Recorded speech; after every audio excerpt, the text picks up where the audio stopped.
Bonjour à tous, alors je suis très heureuse de vous retrouver en vidéo pour ce tirage sur les croyances limitantes. Donc les croyances limitantes, tout le monde en a, enfin les croyances tout court, tout le monde en a forcément, sinon c'est ce qui nous permet d'avancer dans la vie, de faire des choix.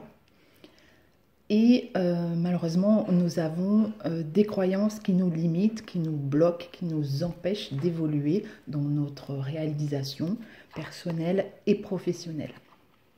Donc, je suis Odile Laplagne, je suis facilitatrice de transition, à la fois personnelle et professionnelle. Et voilà, je vous permets de mettre davantage de confiance, de foi en la vie, d'intuition aussi, parce que je travaille beaucoup avec l'intuition et je vais prochainement vous proposer des choses par rapport à ça, par rapport à l'intuition, donc n'hésitez pas à me suivre. Et donc aujourd'hui nous allons travailler les croyances limitatives qui limitent avec les cartes que j'ai créées.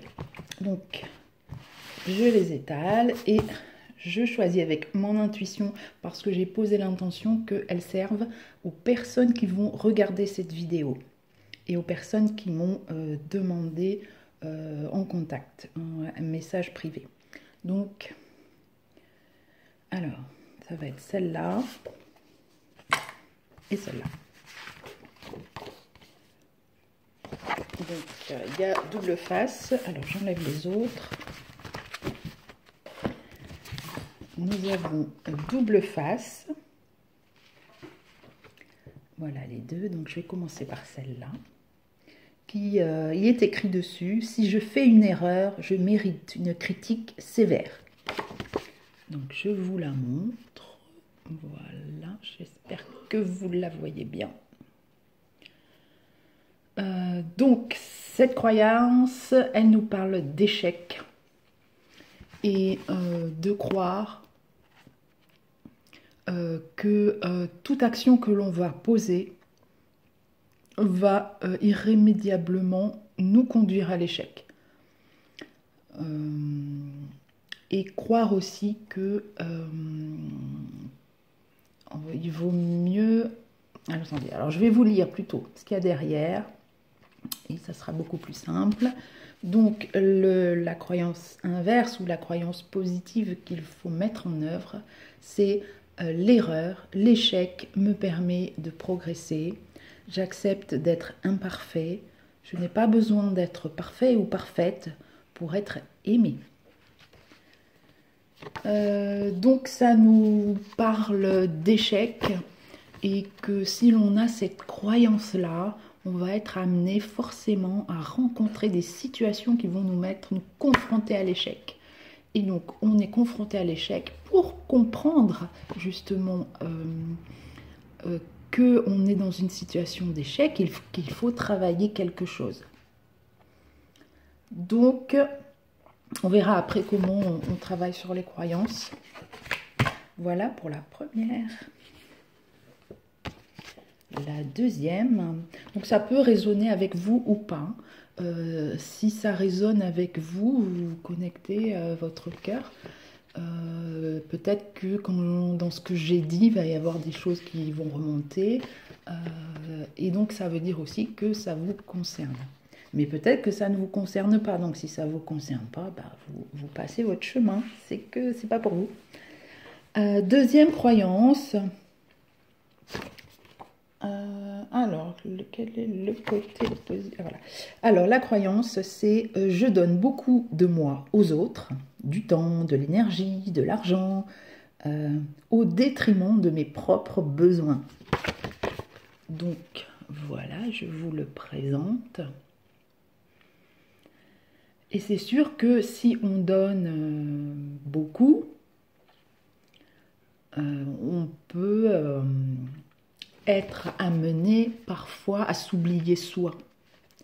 Donc ce que je conseille souvent, voire toujours dans mes accompagnements individuels que je fais, c'est d'aller d'abord prioriser ses propres besoins Parce que c'est comme une maman, si la maman ne s'est pas occupée d'elle, si elle ne s'occupe pas de ses besoins vitaux, de prendre du temps pour elle, pour se ressourcer, pour s'évader, pour méditer ou pour faire du sport, peu importe, ça va être plus difficile de s'occuper de son enfant.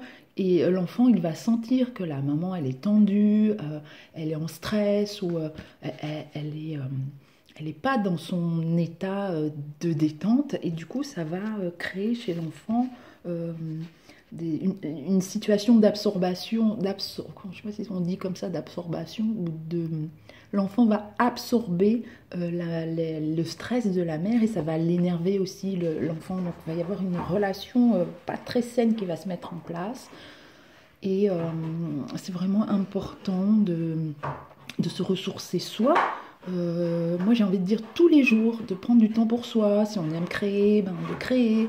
Si on aime écrire, si on aime marcher, se promener dans la nature, faire du sport, c'est vraiment important de faire ça.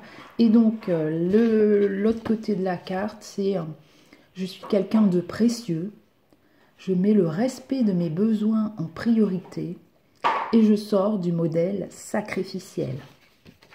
Donc là, il y a une grosse croyance qui est, j'ai envie de dire, une croyance collective féminine. C'est-à-dire que longtemps, les femmes ne se sont pas autorisées à vivre leur vie, à être indépendantes financièrement, à se réaliser. Et cette croyance-là, elle est vraiment bloquante. Il faut aller la déloger puisque vous aurez du mal à réussir et peut-être que c'est lié aussi avec vos situations d'échec. Voilà, donc c'est important de s'occuper de soi, de travailler les croyances. Donc comment on travaille les croyances? Il y a plusieurs méthodes. Il y a le travail d'hypnose. L'hypnose peut vous aider. Déjà, le fait de conscientiser sa croyance, c'est-à-dire que si ce que je vous ai dit, ce que je vous ai lu, ça résonne à l'intérieur de vous, c'est donc déjà un premier niveau de conscientisation. Et pour certaines croyances qui sont légères, ça va être suffisant. Par contre, si, comme là, celle-là, c'est une croyance de l'ordre de l'inconscient collectif féminin, et beaucoup de femmes ont ces croyances-là, ils ne s'autorisent pas à faire des choses qui leur tiennent à cœur ou n'arrivent pas à le faire. C'est parce que il faut aller nettoyer ces croyances. Donc on peut les nettoyer en soins énergétiques. On peut les libérer aussi, moi je le fais en accompagnement individuel. Alors il y a la méthode courte, on va prendre rendez-vous avec un thérapeute. En kinésiologie aussi, vous pouvez faire ça. Et il y a la méthode longue. Ah oui, je peux le faire aussi, dans mes accompagnements je le fais. Et vous pouvez le faire en individuel si vous n'avez pas les moyens de vous payer un accompagnement ou un rendez-vous simplement, un rendez-vous individuel avec un coach, un thérapeute. Vous pouvez également travailler ça avec l'EFT. Et surtout, vous pardonnez que toutes ces croyances vous viennent peut-être de très loin, voire de l'inconscient collectif de votre famille et des femmes en lien avec vous. Voilà, comment on peut les travailler aussi? Alors, il y a la méthode longue, c'est-à-dire que l'inconscient croit, notre cerveau, c'est les neurosciences qui disent ça, notre cerveau croit, donc pour intégrer une nouvelle croyance, notre cerveau a besoin de 21 jours pour l'intégrer. Quand c'est une croyance profonde, ça peut être le cas pour ça. Et donc, il faut aller travailler ça, peut-être à différents niveaux, c'est-à-dire au niveau individuel, au niveau collectif et au niveau mental dans votre propre système de croyances personnelles. Donc ça peut prendre du temps, mais on y arrive. Alors la méthode longue sans thérapeute, c'est-à-dire que vous gardez, vous reprenez, je vais vous la redonner, la croyance positive. Vous y mettez l'intention de guérir, vous y mettez le cœur, l'amour, et je vais vous donner des cartes comme ça. Donc je vais tirer au hasard une carte pour la croyance. Je donne beaucoup aux autres, du temps, de moi-même, au détriment de mes propres besoins. Et voilà. Donc, ce que vous devez retenir, écrivez-vous le, mettez sur pause. C'est « Je suis quelqu'un de précieux. Je mets le respect de mes besoins en priorité et je sors du modèle sacrificiel. » Voilà, je vous le laisse. Vous pouvez mettre sur pause. Et donc, la carte qui va bien avec, ça va être celle-là pour vous. Je tire avec l'intuition. C'est celle-là. Donc mettez cette carte dans votre visualisation quand vous posez vos intentions, et tous les jours, pendant 21 jours, vous répétez « Je suis quelqu'un de précieux, je mets le respect de mes besoins en priorité et je sors du modèle sacrificiel ». Et vous pouvez rajouter « Je me pardonne, je me pardonne, je me pardonne et je pardonne à toute ma lignée de m'avoir transmis cette croyance de manière involontaire. Et je pardonne à toutes les femmes de ma lignée, voire à toutes les femmes de toute la planète. » Voilà, et vous mettez dans votre cœur et dans votre visualisation ce petit cœur. Vous voyez, il y a une fenêtre là qui vous ouvre vers l'ouverture et qui vibre, là, qui vibre énormément. Donc, inspirez-vous de cette image ou de toute image qui vous met du baume au cœur en lien avec cette croyance. Et pareil donc pour l'autre.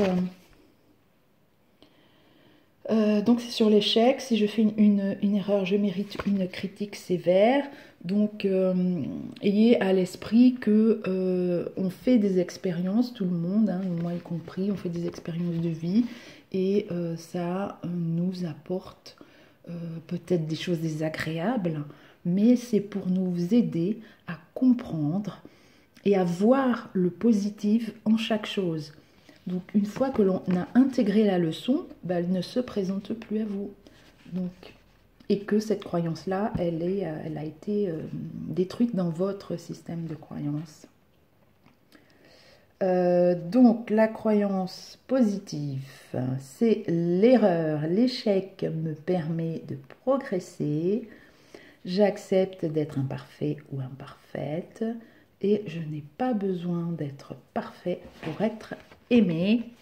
Je vous la mets là comme ça, j'espère que vous la voyez bien. Donc vous pouvez mettre sur pause, la réécrire et la poser à l'endroit où vous allez souvent, soit devant votre miroir, votre frigidaire, dans votre chambre, partout où vous avez besoin de vous la répéter. Et quand vous la répétez, c'est pareil, je tire un petit cœur. Voilà, c'est ça. Donc, et vraiment ce cœur-là, il nous dit d'aller vraiment au cœur des choses, au cœur de la croyance et se le répéter plusieurs fois. Il y a plusieurs couches là à travailler. Voilà, donc j'espère que ces petites vidéos vous aura aidé à comprendre les choses. Si vous voulez, on peut travailler en énergétique et en entretien avec moi. Vous n'hésitez pas à prendre rendez-vous en MP ou par téléphone. Voilà, donc je vous souhaite une bonne fin de journée, un bon dimanche et à bientôt pour mes prochaines vidéos. Et si vous voulez vous abonner à ma chaîne, c'est Libère ton expression tout attaché sur YouTube. À bientôt.